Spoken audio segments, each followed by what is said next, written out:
বালুরঘাটের মুদি ব্যবসায়ীর ছেলে নবম স্থান অধিকার করল এবারের মাধ্যমিকে। বালুরঘাটের চকভেগুর বাসিন্দা পেশায় মুদি ব্যবসায়ী কমলেশ সরকারের ছেলে অনেক সরকার মাধ্যমিকে 687 নম্বর পেয়ে সকলকেই তাক লাগিয়ে দিয়েছে। অনেকের এই সাফল্যে খুশি এলাকাবাসী। শুনে নেব কি বলছে অনিক এবং তার পরিবার। যে টিচাররা যেটুকু টাস্ক দিত সেটুকু একদম সম্পূর্ণভাবে করার চেষ্টা করতাম। তার পাশাপাশি যদি নিজের মনে হতো যে আরেকটু এক্সট্রা এফোর্ট দেওয়ার প্রয়োজন, তো সেটা দিতাম শুরু থেকেই। আর যারা আপনি যেটা বললেন ভবিষ্যতে যারা মাধ্যমিক দেবে তাদের প্রতি আমার বার্তা একটাই থাকবে যে রেজাল্টের চিন্তা অত বেশি না করতে, শুরু থেকে ফোকাস রাখতে যে নিজের 100%টা দিচ্ছি, নিজের প্রতি সৎ থাকতে যে আমার 100% আমি দিয়েছি। সে রেজাল্ট তো কম বেশি হতেই পারে এবং কিন্তু এফোর্ট যেন কোনোদিনও কম না হয় এটাই বলবো। বই, পাঠ্যপুস্তক নাকি অনলাইন পড়াশোনা যেখানে তথ্যের সম্ভার, কোনটাকে বেশি গুরুত্ব দেবে? বইয়ের পাশাপাশি অনলাইন পড়াশোনা খুবই গুরুত্বপূর্ণ, কারণ ওখানে অনেক ভালো ভালো তথ্য পাওয়া যায়। তবে একজন ছাত্র হিসেবে আমি প্রথমত বইকেই প্রেফার করব। তার পাশাপাশি যদি প্রয়োজন হয় এক্সট্রা তথ্যের জন্য তখন অনলাইন ঠিক আছে। সেলফ স্টাডি কতটা গুরুত্বপূর্ণ? সেলফ স্টাডি খুবই গুরুত্বপূর্ণ।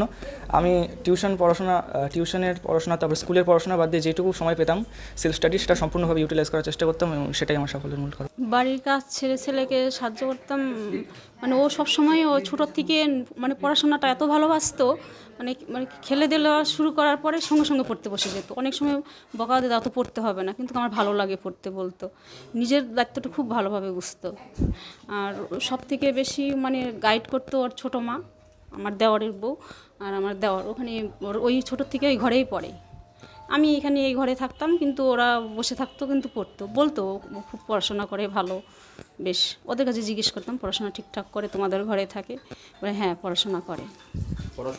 ও জ্ঞানদীপ নার্সারি থেকে ফার্স্ট হয় বরাবরই। কাকিমার কাছে পড়াশোনা করতো? হ্যাঁ, ও ছোটো মা কাকিমা বসে থাকতো। ওর আমার দেওয়ার ছেলে আর ও দুই ভাই বসে একই ঘরেই পড়তো ছোটোর থেকে। রেজাল্টটা তো আমরা সকালেই আমার যে কাকি শাশুড়ি কাকিমা উনি ডেকে বললেন, আমরা তো সকালে সবই উঠেছি, মেয়েকে স্কুলে পাঠালাম, দিয়ে বলছেন যে টুকাই আমার দেওর অনিক রাজ্যে নবম হয়েছে, নবম স্থান অধিকার করেছে। তা আমরা ভীষণ পরিবারের সকলে ভীষণ উচ্ছ্বসিত, ভীষণ খুশি যে আমাদের গোটা বালুরঘাটের সাথে আমাদের পরিবারের মুখও উজ্জ্বল করেছে। আমরা ভীষণ উচ্ছ্বসিত, ভীষণ খুশি। যেভাবে ছিলাম সেভাবে দৌড়ে চলে এসেছি যে ওকে অভিনন্দন জানাতে।